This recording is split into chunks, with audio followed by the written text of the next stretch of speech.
Check this out.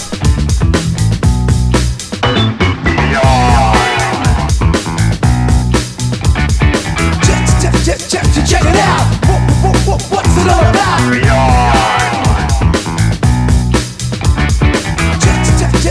Check it out. What's it all about?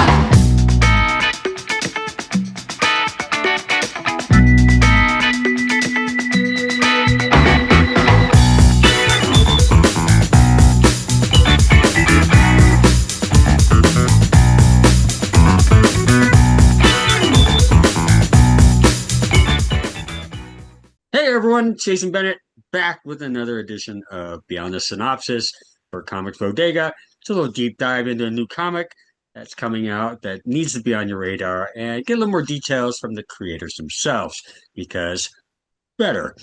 A police detective, a wannabe rock star, a murderer, and a mysterious woman at the center of it all. Today, I'm fortunate to be joined by noted TV writer and producer of such shows as CSI, Notorious, Game of Silence, Quantico, SEAL Team, and Marshals, Yellowstone spinoff that's about to kick off here, which debuts Sunday, March 1st on CBS. He has brought a story to tell in the comic book medium, Where Did You Sleep? A special one-shot, 32-page tale of electrified alt-rock, alt-history steeped in gritty VHS-era horror. And now, without further ado, coming to you from just outside beautiful downtown Burbank, just outside of it, writer and creator of Where Did You Sleep? Tom Mularz. Tom, welcome. Thank you. Good to have you. Pleasure to be here. Yeah, definitely. And thanks for reaching out. And so some people know we did have a lot of conversation through email, and so some things will be alluded to in there, but things that we spoke about. But I read your book, loved it. It's a lot jam packed into that 32 pages. What drove you to tell this story, and why did you choose to debut it in comic book format? Yeah, sure. Good question. Initial idea of this story, I was reading about serial killers in the Northwest, in Seattle and in the Pacific Northwest, as you do. As you mentioned, I came up on the TV show CSI, so that was, it was always kind of reading about that stuff. And there was this interesting article I was reading about where people were speculating on why were there so many sort of infamous serial killers in Seattle and in that area. There was the Green River Killer and Ted Bundy and all the way back to like the logging days. Sure. Which is interesting in its own right, and set in that sort of spooky, not so sunshiny area of the country, kind of lends an atmosphere to it. And then I've always been into rock and roll history and lore of all that stuff, and the fact that two of the most famous kind of members of the 27 Club, Jimi Hendrix and Kurt Cobain, both came from that area.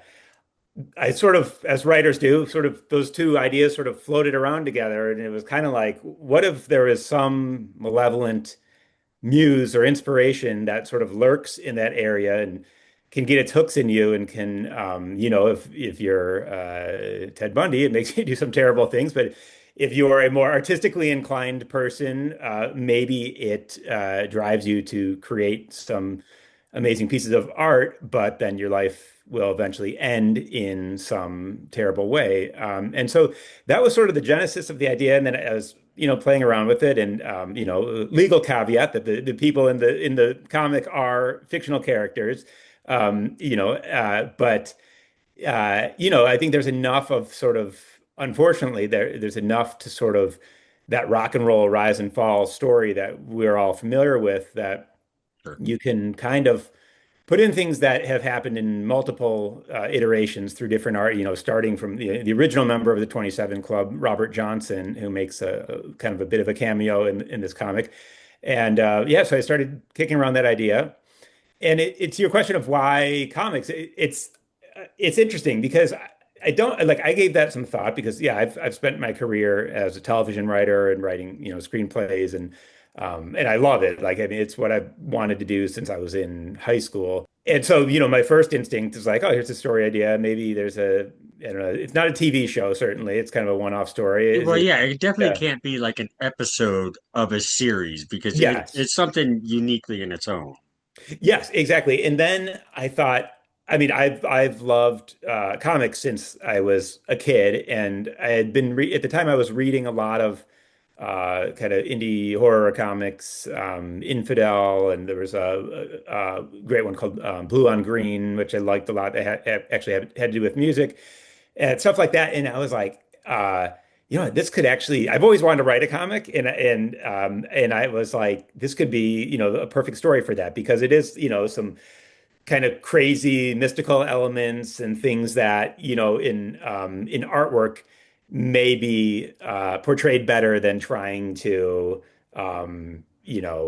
depict it with actors. And I just thought like, I don't know. And it's also kind of it's a period piece, which obviously to film is always expensive and prohibitively expensive. And so I was like, this could be an opportunity to do something I've always wanted to do, write a comic, and that's why I went for it. Yeah. Yeah, and for people, if you're familiar with or are living in the Pacific Northwest, you're going to pick up on a lot of things.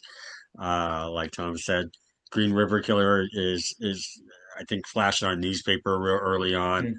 Mm, Locales such as obviously Seattle, Snoqualmie, up in mm. the mountains. Aberdeen, if you've ever been out to Ocean Shores, that's kind of like your last resort before you get there. So there are little things like that that really brought me back home as a Seattle native. Um, and and like you briefly touched on, the story shows an apparent love that you have for music, and its history in rock. Can you share about a little about that passion of how that, because I mean, if you think about it, you wrote an episode of Scene Kill entitled "All Along the Watchtower," Uh-huh. so it's like that should be an indicator right there. Where the title "Where Did He Sleep" is a nod to "Where Did He Sleep Last Night," which originally done by Leadbelly, who also gets mentioned in it, but famously performed by Cobain. This weird kind of, and Jimi Hendrix experience, obviously from Bob Dylan's "All Along the Watchtower" and Bear McCreary, who's done it, and but so how did you have this weird, not weird, but just intriguing kind of mix of just what appears to be a love for rock history and music Yeah. history, and where does that stem from, and what is it about that really brought it out of you to I mean because it really radiates through the pages. Oh, well, thank you. That's nice of you to say. Yeah, I think I'd give my dad was kind of a child of the 60s and he was always listening to Hendrix, The Who, the Stones, which has been cool because in the last several years I got to go with him to a Who concert, to uh, Nice. the Dead and Company. I'm a huge Grateful Dead fan, and You so. mentioned Skinner in Yes, the yeah, that's right. Yeah, oh, that's right. And yeah, so he was always, big classic rock guy, or to him, it wasn't even classic rock, it was just, what he grew up yeah, with. right, And that was definitely very kind of celebrated in our house. And he had all his records, from the 60s and 70s. And we would listen to those. And then we had a VHS tape of Woodstock, the documentary. oh sure. And I remember it was sort of like our go-to, back in the 80s, back in the 1900s, a long time ago, when you couldn't stream everything, and you had like your 10, VHS tapes you'd watch over and over. The two VHS of Woodstock, we would put like if it was like late night and nothing was on, we'd put that in, and so all of those performances from that, the Hendrix performance was obviously like the legendary thing from there. And Sure. so that stuff all kind of, and that's still, the kind of music that mostly I listen to. And yeah, and I always loved like the the lore around that. There was almost this sort of, all the like urban myths and oh, there was the one song where, oh, you can hear somebody dying in the background, or the back in the, kind of 80s satanic if you play this record backward, it tells you to do this, or the Pink Floyd Wizard of Oz thing. I just always Sure. thought that stuff was cool. Like I always liked urban legends, and there was so much of that in that music. And it's funny because I was like specific to comic books, like I had this kind of memory where there was a comic book store. There were a couple comic book stores in our town. I grew up in a smaller town in Northwest Illinois called Crystal Lake, and Okay. there were a couple comic book stores there. And in the one that we'd go to when I was a kid, me and my older brother Greg would go there, and uh, I was 10 or 9 or 10, and I was into Web of Spider-Man, and about as edgy as I got was like Punisher War Journal, and Sure, sure. but they had a section in there that was more kind of like mature. It would have been like the Vertigo stuff, Swamp Thing, and my brother he was a little older, so he was sort of like curious about that. So he'd get like the Nightmare on Elm Street comic, and he got this one there that was called Rock and Roll Comics. And it was back. This was probably 1989 or 90. And it Okay. had Guns N' Roses on the cover, like in the all this cool art of Guns N' Roses, all as skeletons. Right. Then he got it, and it was sort of contraband because there was a big legal case where their studio sued and said you don't have the right, and the comic book won, and it's this like very scrappy like black and white indie comic. And so in my head, like I was like, oh yeah, that's right. It kind of was of a piece with that, and having a older brother who was a couple years older who was into this stuff, it always gave it some cachet, and it made it seem cool. And Sure. yeah, so I've always been interested in this stuff. And one thing I want to point out and also tell you on that, you have some fantastic wordplay throughout this. It's because as hard as like a serial thriller this is, and just that horror feel and intense, there's still great word plays. There's some puns peppered throughout, Kurt saying, "Never mind." So it's like, so people are gonna, a lot of people are gonna get, Yes. along with many, nods and allusions to rock music and its history. Uh-huh. Just so definitely keep out for little Easter eggs on Yeah, sure. glass windows or whatever. Yes. Hey, I want to talk about your illustrator. Yes. Now, I'm going to go with this. So Arjuna Susini, or I'm going to give you a second alternate version because I did some research and I don't want to American bastardize and say Uh-huh. that's the way it's supposed to be done. I saw a British guy interviewing him and called him Arjuna Susini. So I will put both out there. So hopefully I got Yeah. one of them right.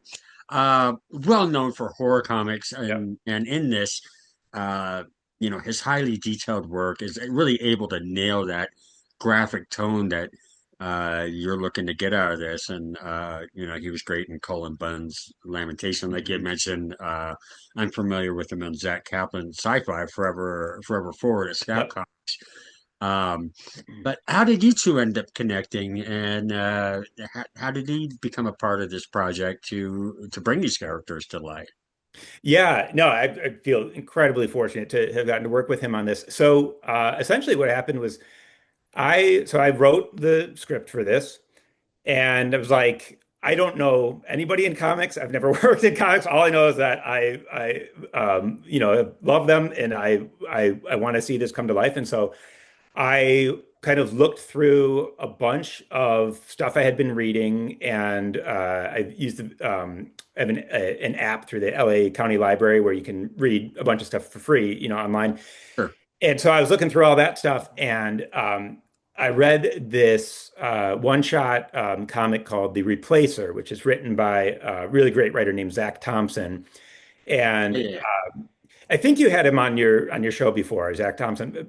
Zach Thompson. Into the Unbeing, I I'm think. picturing him, and I'm trying Yeah. to think of what we had, and it's bad that I don't remember. Yeah, and so he had a book called The Replacer that Arjuna illustrated, and I was just absolutely floored by his artwork in that. And it was similar to my book. It was set in, I think it was set in the early 90s. And what I loved about it was it's a story that starts off as a very like kind of domestic, coming of age, family story, and all of that stuff is done so well with yeah, the period details and as you say, like the attention that he puts to every little element in a panel was really impressive. And then, and it, it created this, this family and this home, and they've got all the little, contemporary, he's got whatever, the Nintendo on his dresser and this, and the poster that you reckon. And I was like, it just instantly created a world. And then when it takes a turn into very heightened horror and becomes more, there's elements of like, old EC comics horror thing with a big monster. That was done so well too. And I was like, God, what a, remarkable artist that can do all of that, can do the human emotion, the acting, and then sweep into this like really cool cinematic horror stuff. And so, yeah, so I found him on, one nice thing about the internet is like you find somebody, he's in Italy, and I found him on social media, and I emailed him, and I told him this idea, and he was kind of intrigued. And then I sent him the script, and he said, yeah, I'd love to work with you on this. And he very quickly, sent me some sketches of James and the kid and the lady, and they were awesome. And I was like, yeah, let's go. And what was cool for me, with this being my first venture into comics was, he was leading the way. Like I said, you do whatever your process is, and I'll follow along. You let me know what you need from me. And so getting the pencils, getting the thumbnails, and then getting the pencils, and then getting his inks was so cool. Like it's so exciting to get it, and it was just beyond what I expected. And yeah, and so we worked on it for a while. Like we had worked on it to do kind of a sample, the preview, I think that you posted on Comics Bodega, and then eventually I said, let's, are you up? Do you have time to work on the whole thing? And yeah, and so we completed it, and yeah, I can't say enough nice things about him, and he's an amazing artist. So I'm incredibly lucky to get to work with him on this. He has some great process videos, just even Yeah. little short minute and a half videos of some of his sketch work and line work, and it was good to see that he took care of colors too, because like on Yes. I know on Zach's book, I think Brad Simpson did color work, so he only did the line art. So seeing that he took on both of those, I mean that's And I great. think this And was then his first color work, actually. I think. Don't oh quote me on okay, that, but I believe so. Yeah. And well, so and it does capture that gritty, that the horror, but also crime, vision that you're trying to put out there. He really captured that. And you also teamed up with highly recognized and respected lettering studio AndWorld Design. yes. That I have to know how that happened. Did that work? Did that come through Route 14 Comics, or was that something that you reached out to? I reached out to them, and I Okay. see there, yeah, and I reached out to them, and they had the bandwidth to work on it. And yeah, again, just consummate professionals. Where and in Oh, yeah. what I was so impressed with, and because I mean, I could talk a little bit about kind of the way it works in TV, but um, these are people who obviously they know this field so much so much better than me, and were always patient with whatever my questions were. Hey, can you do this? Hey, I saw sometimes it's done like this, is that? And then and if they said, either yeah, absolutely, or if they said, well, you may not want to do that because of this and this. And it was like, oh yes, thank you for telling me that, because no, and their work is so good. And there is obviously an art to lettering, and to the design of that, and to the flow. And especially like in a book like this where you have a number of narrators, and you're jumping in time, and there's caption, and like to be able to track through and give those signifiers that are kind of keeping you rooted in the story was Sure. immensely helpful for the story that they did.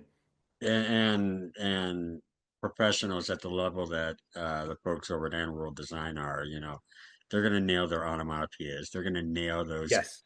those the layouts and the look and the feel. They wanna do that right, not just because that's what they would do, but to help elevate your book to where your vision really is for it. And Yeah. now, like I briefly mentioned, Route 14 Comics, you can pick up a digital copy of the digital copy or a print edition of Where Did You Sleep directly from Route14Comics.com.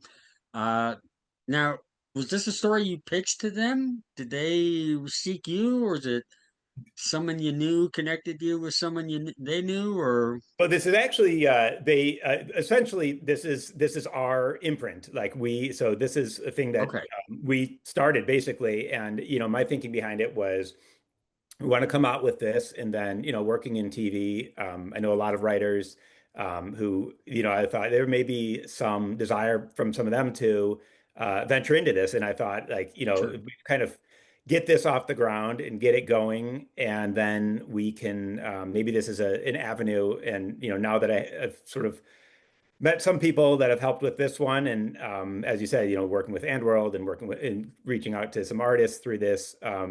And yeah, so it's a very a small upstart, but hopefully promising venture for us. And yeah, and so people can order it right through the website. In the printed issues, there's a PDF on there. There's also a free preview if you want to check out the first 7 pages. And this first 7 pages ends on kind of a punctuation mark cliffhanger that hopefully hooks you in. Sure, sure. And yeah, and so you can the printed editions are turned out beautifully. So the colors are wonderful, and yeah, so anybody who's interested, please check it out. And it means the world to have anybody reading it. What's next for you now that you've delved into the comic book pool? Do you have Sure. more stories to bring to comics? Do you have any planned promotionals like appearances, or anything for Where Did You Sleep? Yeah, I'm right now kind of been talking to some of the stores around LA and some of my favorite comic shops and trying to set up possibly, some in-store event or signing Sure. and getting the issues out there. I don't have a table at the Anaheim convention that's coming up a few weeks from WonderCon? now. Yes, exactly. But I think I'll venture down there. So if anybody sees me Sure. wandering around there looking lost, please say hello. And yeah, I think I'll be down there with some copies of the printed edition to give out. And yeah, in terms of future plans, so yeah, my day job, as you mentioned, is a television drama writer, and so the show Marshals on CBS, which I'm extremely proud of. I started working there last spring, writing on that show, and that comes out tomorrow night, March 1st on CBS. And And that's your the episode that you written, So the or first is that episode is written by the show's creator, really okay? fantastic writer. Yellowstones. So How Spencer does Hutchins that? is yeah, there's a whole diagram. So yeah, there's the original Yellowstone series, and then our show Marshals is actually so one of the main characters from Yellowstone, Casey Dutton in Marshals. He has kind of staked out on a new path where he is joined up with the U.S. Marshals in Montana, and so that's our show that I've been working on, and yeah, so I wrote the third episode that's going to air. But if Okay. if anybody liked Yellowstone, they will like this. And people who haven't even seen Yellowstone, this is the kind of show you They can have a just couple other jump spin out in. like 1943 or Yes, where that.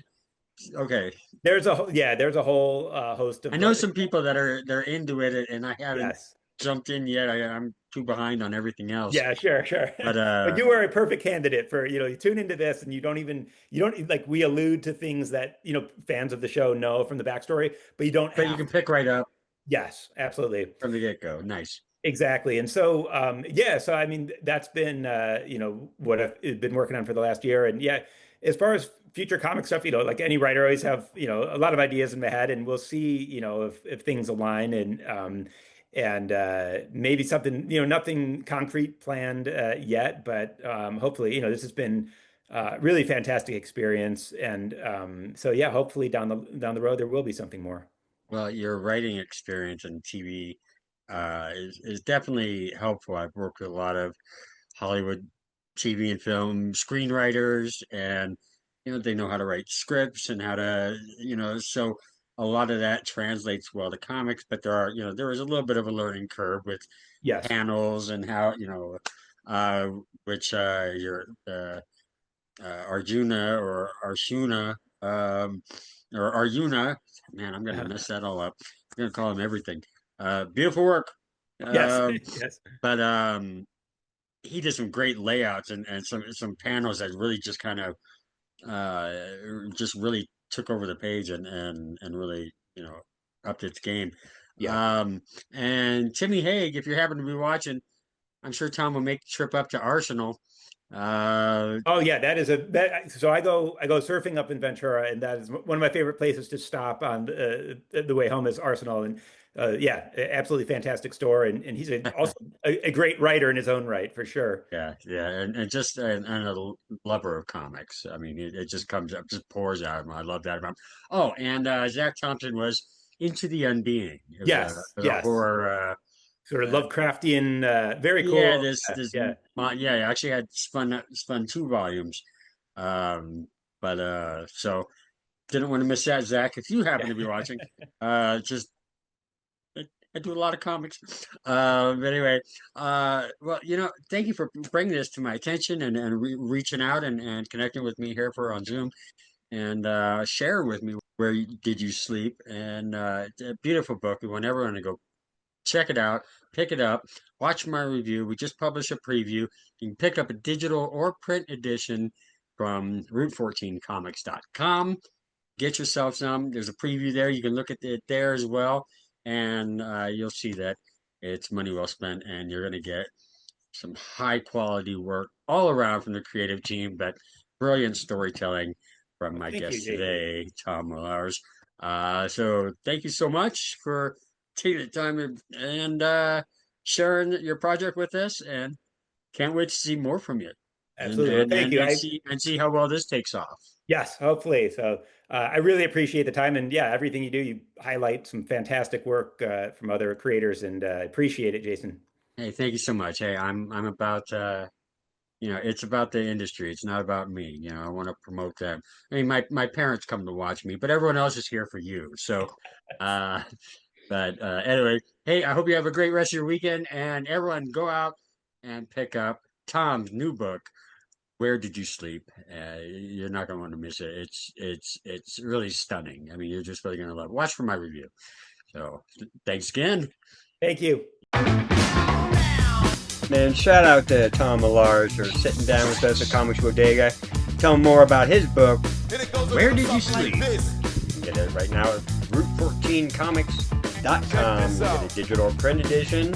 It's even Bodega Cat approved. For more from Comics Bodega, visit us at comicsbodega.com. Catch us on socials at Comics Bodega and Blue Sky at comicsbodega.com. And be sure to watch for more interviews coming from Comics Bodega, including Stephen Prince's new Kickstarter for Mercy in Prison, as well as Jimmy Gasparo's and Amber Akin's new book, Penny and the Yeti. Coming soon. Thanks for watching.